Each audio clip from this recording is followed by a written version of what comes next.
Okay, this is take 2 of my videos on my mum's grave.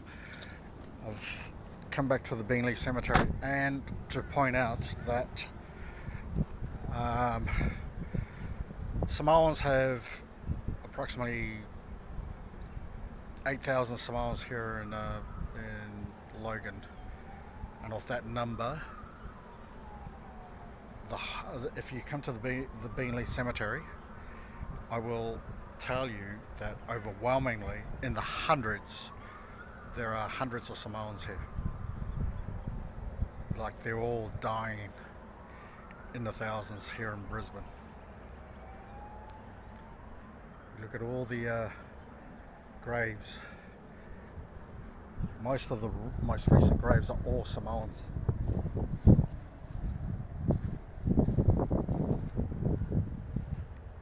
All Samoans. Beenleigh is like the killing fields for Samoans. They're everywhere.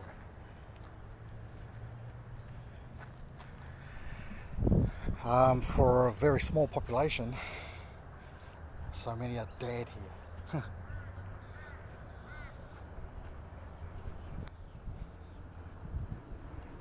They all die in hospitals.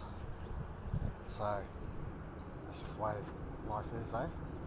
For a very small population, we have an overwhelmingly large numbers of Samoans who die in hospitals here in Australia. Not in prisons, not deaths in custody, but they die in hospitals. That's as simple as that.